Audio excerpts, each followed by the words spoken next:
Yeah, so this is totally my house.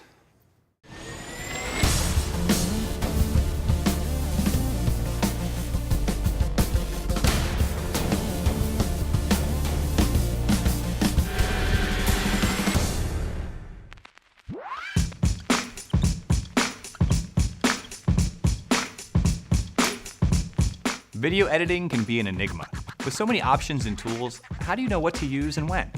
Let's break down some common cuts and transitions you may want to use, and more importantly, why you would choose to use them.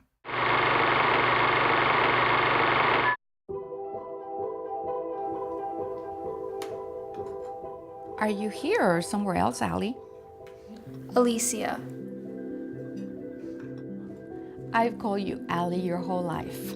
Exactly.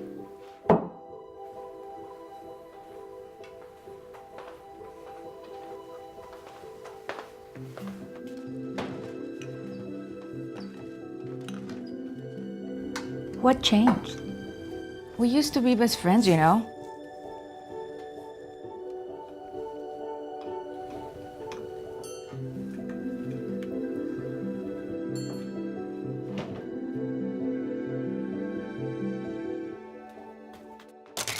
Oh, come on! I love those plates. That's what changed.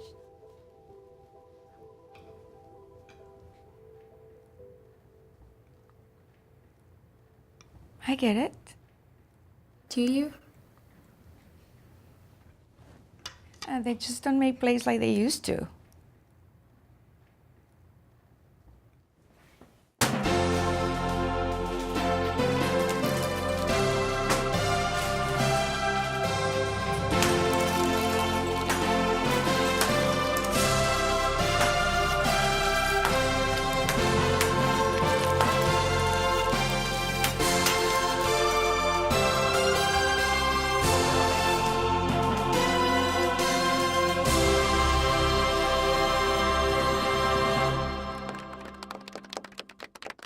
Okay, that was awkward.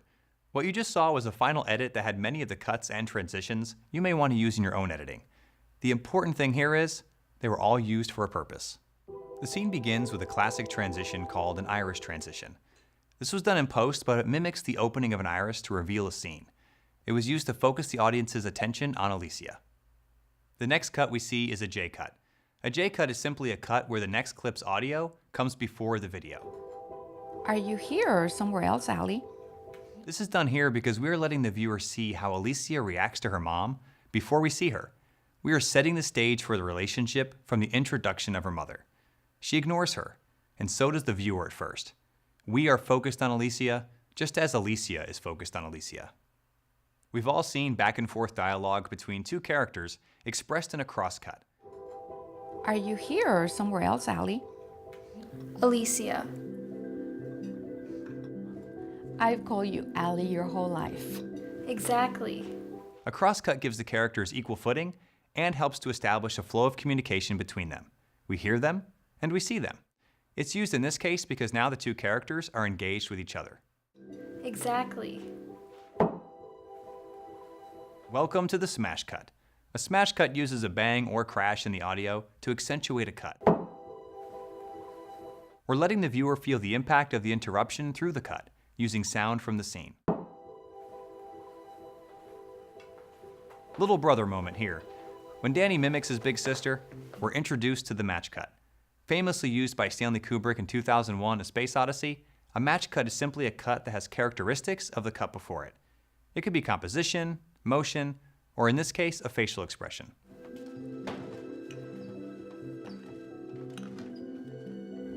What changed? We used to be best friends, you know.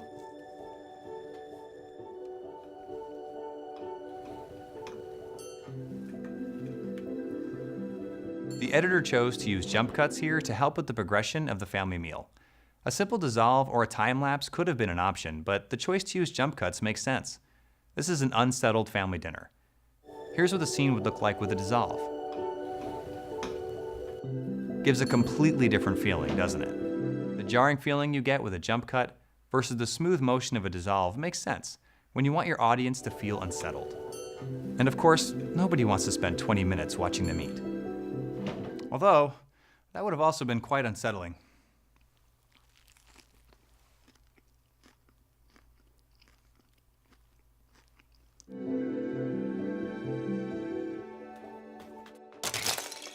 Cuts can also be combined. Here we have a smash match cut. This was used to tie the present to the past while highlighting the violence of both acts. Oh, come on! I love those plates. The J cut returns here, but for a different purpose. We're connecting the two events together through a single person, the mother. I love those plates. This time we used a crosscut to highlight the tension in the scene. A lot is being thought between Alicia and her mother, but nothing is being said until... That's what changed. An L cut functions much like a J cut. Think of them visually, J and L. The shapes of the letter define the direction of the audio from the clip. That's what changed.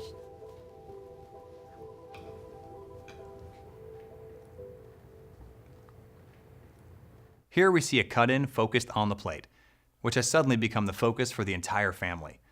Their mother moves her hands away from the plate. Pause. Did you see it? Of course you didn't. That's why it's called an invisible cut. Recently done very well in the movie Birdman, invisible cuts are meant to be masked so that the audience can't even tell they happened. The mother moves her hands, we cut, and her hands return. We made the cut without disturbing the flow of action. I get it. Do you? We see a few more crosscuts, and then the story gets a little bizarre, with the family all joining a bit of a smashing of the plates catharsis.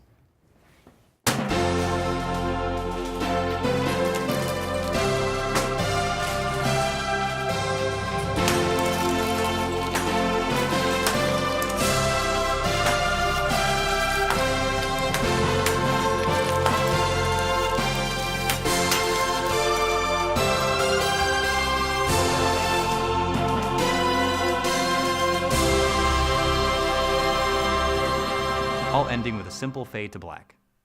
Did you like the story? Maybe you did, and maybe you didn't. We operate in a subjective world. What we do know is that each cut was a creative choice. We didn't see every cut and transition in this example, but I hope you walk away from this episode remembering that each edit should be used for a purpose and not as a crutch. Everything you put before your audience is a storytelling element, even the edits. Be sure to check the web for more editing tips and to reference your CDCs. I wasn't kidding. This is actually my house.